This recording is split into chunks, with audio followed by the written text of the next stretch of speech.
Hello, and welcome to another episode of the Med School Minutes podcast, where we discuss what it takes to attend and successfully complete a medical program. This show is brought to you by St. James School of Medicine. Here is your host, Kaushik Gua.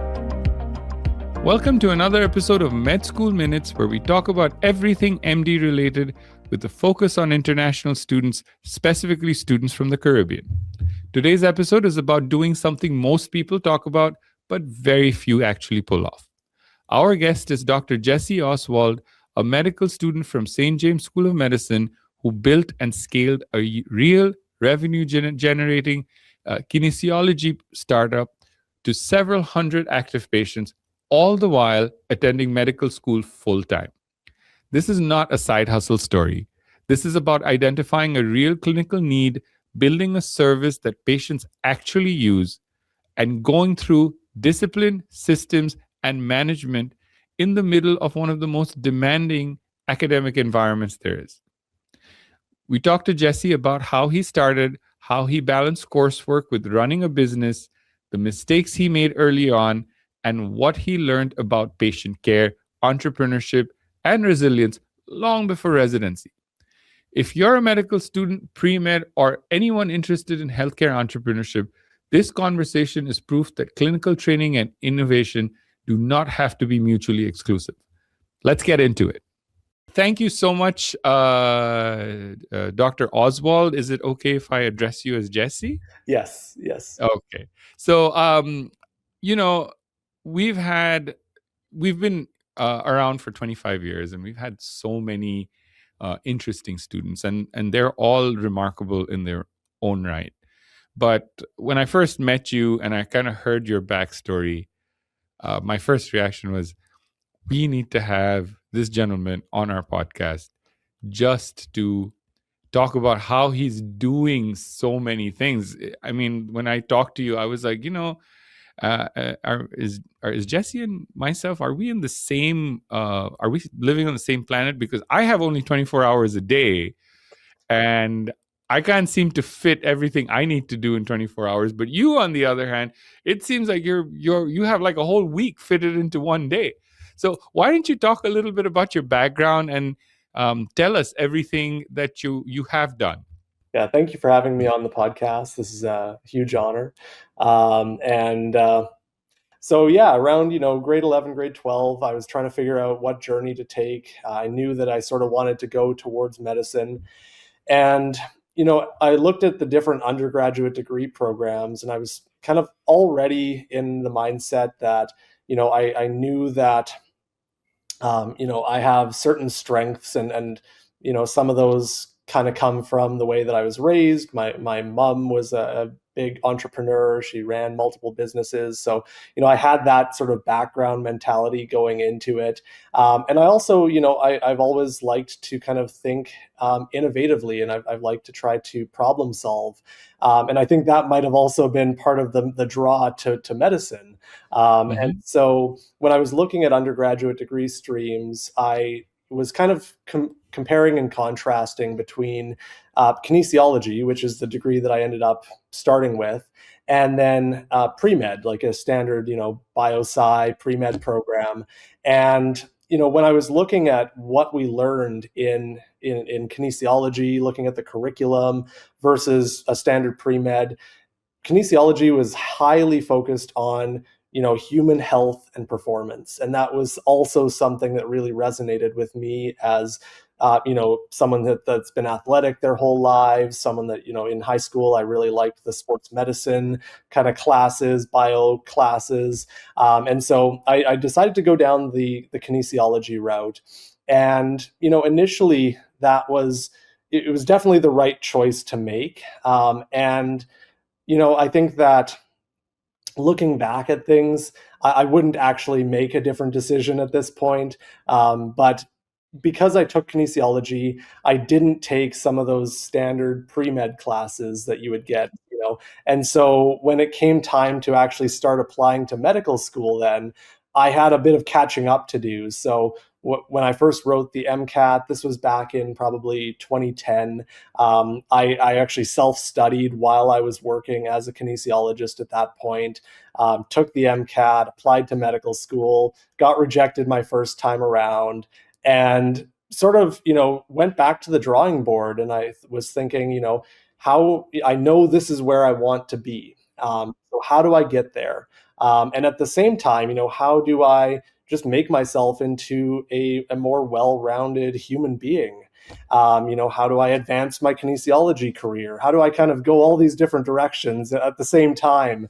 And so you can start to see, I think, where I had to learn very early on how to properly manage my time, because I was trying to do these different things, and try to just be the best person that I could be in all of them, which I realize is not a realistic expectation, but it was something that I strive for. So skipping ahead a little bit, I worked for a kinesiologist, or as a kinesiologist, for nearly a decade. And during that time, I was applying to medical schools. I was, every time I would get rejected, I would go back to the drawing board. I'd rewrite the MCAT. I would, get into research, try to just make myself into a more sort of well-rounded candidate. But then at the same time, I was very interested in advancing my knowledge in preventative health and preventative medicine. Mm-hmm. So COVID actually came as sort of an opportunity for me more than anything. Some people had a really sort of negative experience with COVID and the lockdown, Right. and all of the things that came along with that. And of course, I don't want to downplay that at all. That was a very Right. stressful time for a lot of us. But I also saw the opportunity there to kind of transition things in my life. So at that point, I kind of made two different judgment calls, and one of those was to start seeing patients outside of the clinic that I was associated with at the time. And so I started my own kind of kinesiology practice, and that was just out of necessity. I had some patients that I had been working with for a long time. I wanted to continue offering care to them, and that didn't initially start out as something that was going to kind of expand and grow into what it is today.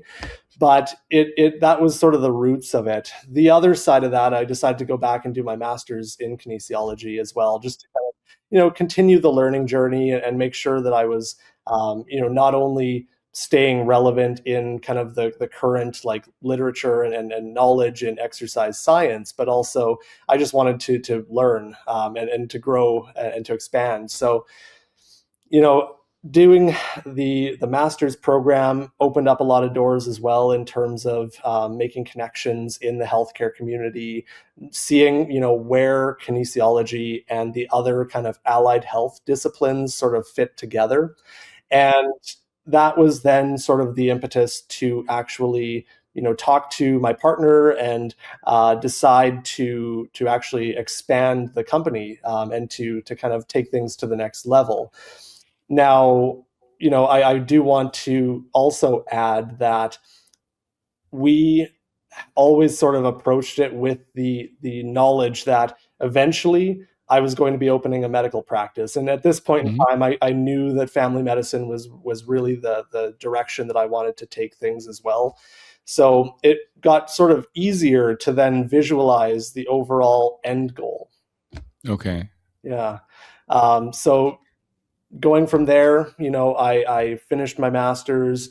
We started to develop Hyperion into this overall vision. We added a dietitian to start off with, added some additional services, some metabolic testing services. We were actually the first company in our province, and as far as I'm aware, in Western Canada, that does a fully mobile VO2 max and resting metabolic rate testing service. And I can explain a little bit more about that later if you're curious. But we decided to kind of take things to the next level in a sequential fashion. And all the while I was thinking, as a future family medicine doctor, how can I set this up so that I would be comfortable referring my patients to these providers, and we would have that network and that sort of interdisciplinary team that I think is so important when it comes to helping patients advocate for their health. And these allied health services like dietitian, physio, mental health counseling, kinesiology, like they're so complementary to the work that we do as family physicians Right. in terms of just helping to support patients' health in those different pillars. Right. So, Jesse, I had a quick question. Yeah. You did mention Hyperion. Could you elaborate what that is? Yeah. So Hyperion is the company that we started. It was sort of a team effort between myself and my partner, and we decided to name it Hyperion after a Greek mythology figure. He was sort of a Greek god that held up the cosmos, and we saw all of these different pillars of health and wellness as supports for people's health, right? It's something that, Right. that kind of like supports and holds it up. So we thought that Hyperion was sort of a fitting name for this company that's really just built around supporting people's health. Right. So I want to take this back and bring this in that you did all of this, which is starting Hyperion, growing Hyperion. Starting happened obviously before you started your medical school journey, but you grew this, and this is no longer a small mom and pop, one person. You have a couple of patients coming in, and you just work with them. This is not that anymore, and you grew it to a substantial sized business while you were in med school full time. Correct. And can you tell us about, and that's what blows me away, because we have students who come in and they're like, this is too hard, I can't do this. And then on the other end, you're like, you know what? This is hard, but hold my beer. I got a business to expand. So can you talk a little bit about that? Yeah, absolutely. I think to kind of give a little bit more background to support this, I think that the way that that Caribbean medical schools are sort of viewed in the public eye it can sometimes have a negative association, right? There are people coming from all different backgrounds, all different walks of life, and I think that a lot of the Caribbean medical schools and a lot of the other medical schools across the world that are outside of North America, they may have this same sort of connotation that is associated with maybe people not working very hard, or kind of like slacking off on the beach, and I see it as a completely different from a completely different frame of mind. For myself, having this journey to kind of every single year for almost a decade, being rejected from medical schools, and having the opportunity to actually to learn and to figure myself out over that period of time, to mature and figure out how I best learn, how I function. That was ultimately, I think, what allowed me to then be successful in this program, which also favors people that I think are highly motivated and self-directed.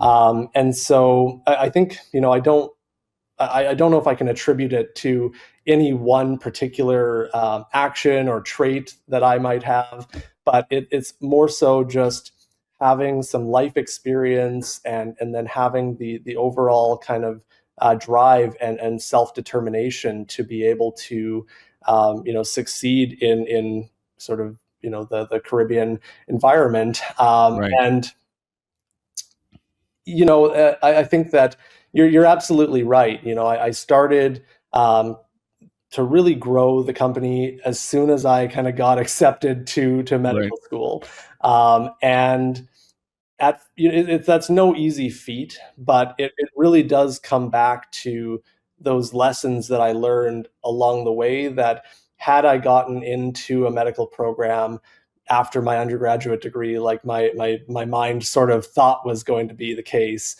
I would never have gained those skills. And I don't think I would be the person that I am today sitting here in front of you talking about all of the stuff I was able to achieve during medical school.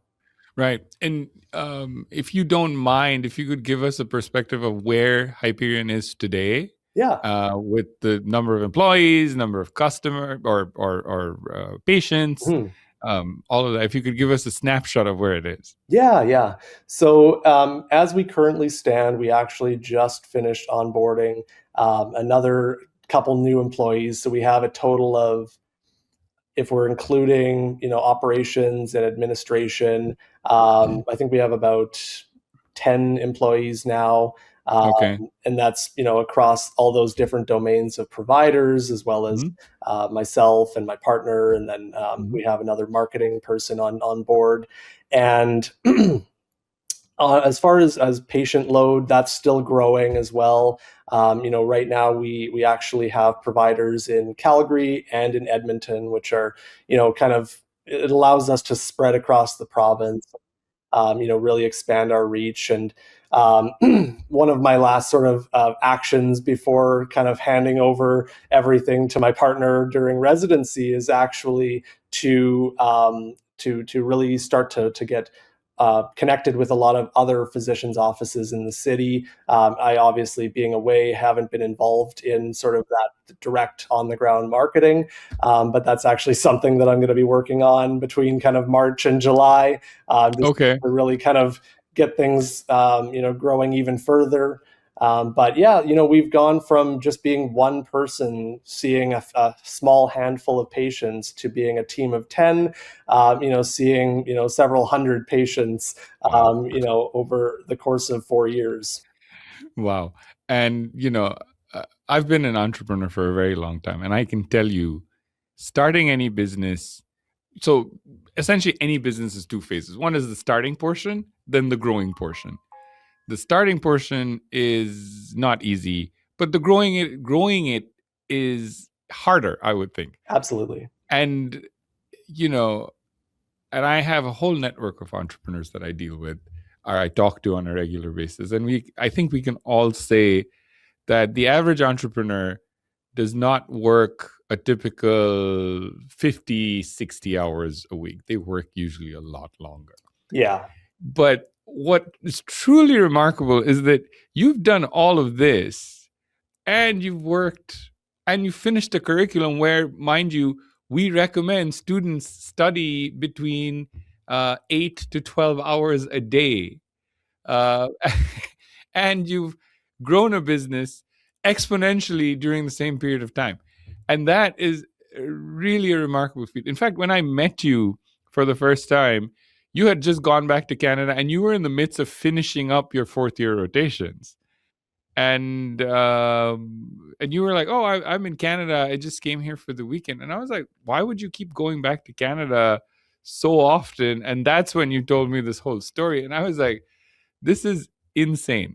The amount of workload that you have successfully navigated and the amount of information that you have distilled. Because let's face it, in your undergraduate, I can almost guarantee you did not learn about marketing. You did not learn about administration. You did not learn about operations. These are things that you learned on the ground. And these are basically like essentially an MBA. Yeah. You went through an MBA while doing medicine, which was just, in my opinion, remarkable.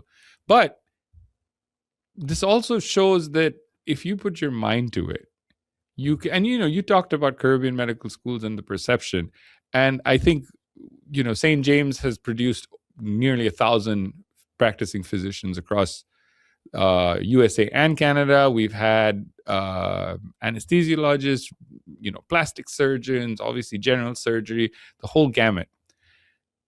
And one thing I've noticed is that all of these extremely successful individuals, including yourself, seem to have a very strong emotional network.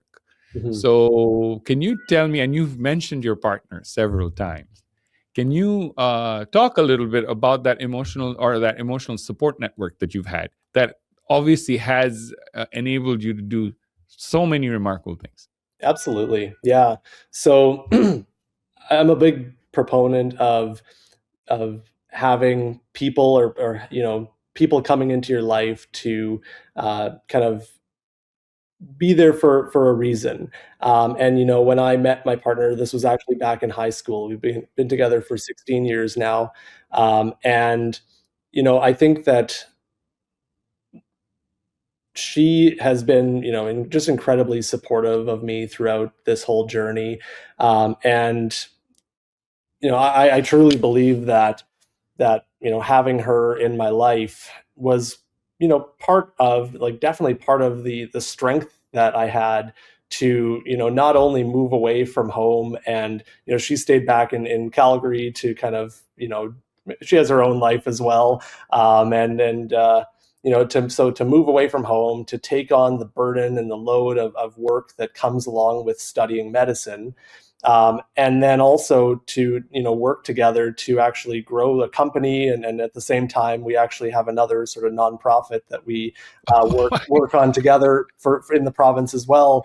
And I think that just having that very deep connection, and just having the history that we've had together is definitely an important role. And I think when I'm talking to people, when they ask me for advice about how to kind of navigate the challenges that come along with moving to an island to study Right. medicine, it really does come down to you being self-determined, self-motivated, but then also having people that and sometimes we have to choose our friends wisely and choose our Right. relationships wisely to make sure that the people in our lives are going to be a positive influence and are going to be supportive of these difficult decisions that we might have to make throughout the course of our education. And for myself, I've just been very fortunate to have my partner in my life and my friends back home, my other family members, and yeah, that's Wow. definitely part of the success, I think. Uh, What's her background, if you don't mind my asking? Yeah. So she actually has a very diverse background as well. Kind of Bachelor of English studies, Hmm. and then graphic design, and Okay. a varied career in kind of the performing arts, and Okay. ultimately then kind of going into healthcare administration, Right. and now managing a nonprofit and Right. a for-profit clinic. That's incredible. And what does the not for profit do? Yeah, so that's a professional association advocating for kinesiologists in the province. Okay. So now that you become you're going to be an MD, and you're definitely going to match into residency. We'll get into your residency journey in a little bit. But what's next for Hyperion? Yeah, so when we initially formed the company, my partner is Indigenous, and we have Mhm. friends and family in rural Alberta. We, as a provider, I was also seeing a lot of patients from rural communities that Okay. would be driving for 2 hours to see me, and that was just an absolute just a very shocking statistic of how many people actually have to go through that. So when we built Hyperion, we designed it to be as accessible as possible to people. That's why we decided to choose the telehealth and the mobile service that we did for all of our providers. So everything was designed around making it accessible to people in any community in the province. But now that we're kind of coming to the fork in the road, where in a few years I'm going to be opening, or I'm going to be starting a medical practice, and because of the overall vision that we have for how we want the allied health practice and the medical practice to kind of function as an integrated unit, the next steps for Hyperion are really to now think about transitioning to also having this brick and mortar in person clinic, as well as the continuing the mobile and the telehealth services that we currently offer. Oh wow. So you're basically thinking in terms of essentially a vertical integration, and not like Correct. I'm going to stop Hyperion and then, but you're thinking over and above the services Hyperion provides, I have an added layer now. Yeah, I really saw that as a way to almost tackle some of the challenges that are associated with,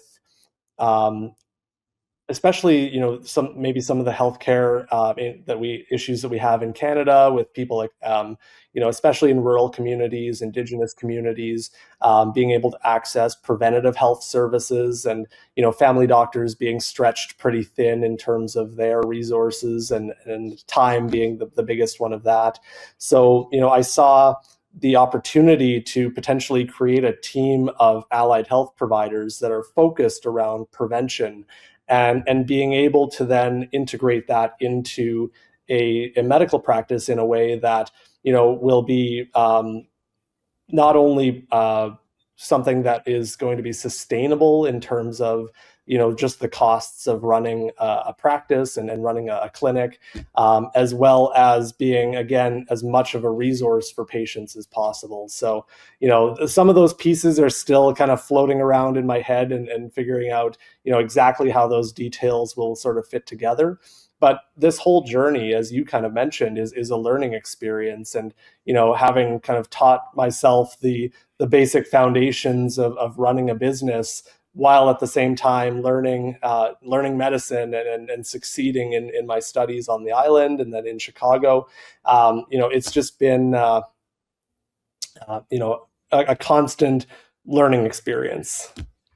So as you went through your rotations in Chicago, and when you met the preceptors, I mean, I can almost guarantee that you probably work harder than the preceptors when you combine everything together. But what was their reaction? Did you talk to any of them about this? I know you're a very quiet person, generally speaking, and you don't really talk about this at all. Like, I literally had to be like, hey, why do you keep going back to Canada all the time? And that's when you were like, oh, this is why. And I was like, oh my God, this is insane. Did you ever open up to any of your preceptors, and what was their reaction to you doing so much? Yeah. So, I've actually had a fantastic relationship with most of my preceptors here in Chicago. And by the end of my rotations, they all do know sort of what my background is, and what I do outside of studies. But I'm also extremely careful about how I conceptualize my different responsibilities and obligations, and how I prioritize them. Ultimately, my number one priority, and this has been the case on the island as well, and I can kind of touch on this a little bit, but when it came to being successful in my medical studies, the main skill that I had to apply was prioritizing my time. Right? You're right. There's only 24 hours in a day, and well, for most people, not in your case, though. Yeah. In your case, it definitely sounds like it's a lot more. Yeah. So physics is physics. There's 24 hours in the day, and I have to be able to prioritize my medical studies, which I've come this far. I do not want to do anything to jeopardize that. So that's always number one. And then it's a matter of figuring out, where the different priorities lie, and how I can then utilize the additional time in my day to work on Hyperion stuff, to complete my obligations for the Kinesiology Association, to maintain my relationship, with friends and family and my partner, to be able to take time for myself, and maintain my health and fitness. So it's a matter of prioritizing resources. So when it came to actually sort of outing myself to my preceptors about what I do outside of my clinical rotations, it was always more of a conversation of, here, I'm putting in more than most people would in terms of my time in my rotations. Right. I'm giving it 100% dedication while I'm there. And I think that my preceptors, they appreciate that, they notice that. And that's led to success in those rotations as well. I've learned so much. Right. But then outside of that's where, now I'm trying to figure out how to slot those other things in. And so the conversation always inevitably comes up, what are you doing this weekend? Uh-huh. Well, I have this and this and this and this and Right, this. right. And then I'm flying home to Canada, Right, right. for the So, weekend or something like that. So it's, my preceptors are always very supportive of that. But, I think that they appreciate the fact that when I'm there, I'm there. mhm. It's not so much a distraction as just a, sure, it's always on my mind that I might have Right. to do this and that. But ultimately, just being able to focus and do the work that I have to do at that time, Yeah. that's really what leads to being able to juggle all of those tasks. Right. Right. As the saying goes, it really matters how you show up. And I think that's also been a huge part of your success when it comes to your residency, because all the work that you've put in has led to like scores of interviews that you're looking at both in the United States and Canada. And I, just want to remind our viewers that the Canadian match tends to be a little bit more competitive, not a little bit more competitive than the US match, and you've managed to get interviews there. You've got interviews in the United States, and how have you done in your interviews? Like, how have your interviews gone? Are you talking about this in your interviews at all? Yeah, I think that I like to share my story with people, and in terms of what makes me tick and how I kind of got to this point in my life where I am juggling these different aspects of my careers, and still succeeding in my medical studies. And that definitely comes up in interviews. And I think that, again, it just goes to show how being kind of a lifelong learner, being open to new experiences and opportunities, it ultimately leads to sort of the best kind of physician. And Right. I am not usually good at talking about myself in that Right. light, but I think that when I ask anybody why they think I'm going to be a good physician, it really just it comes down to the drive, the determination, but then also just being open to learning and taking on new challenges and experiences. So the only difficult thing in terms of my residency interviews has been just kind of clarifying that when I am when I'm involved in something like, medical school, for example, or my future residency training, that is my number one priority. And, when it comes to starting a new residency program, I know that, my time commitment is going to probably, quadruple, in terms of making sure that I'm actually meeting the requirements of my training. And that's ultimately number one priority. So everything else, I do have to kind of prepare ahead of time to make sure that I have that additional flexibility to manage to succeed in that area of my life. But then at the same time, if I have additional capacity, I don't see a reason to not still potentially pursue new opportunities as they arise. I mean, I think you throw out the term additional opportunities very, very lightly with this much on your plate. Yeah. But I do want to ask one final question before we sign off. And that is, with everything that you've done and everything that you've achieved, do you feel like you sacrificed something along the way that I know, most entrepreneurs are very focused on getting things done, and I'm sure you're no different.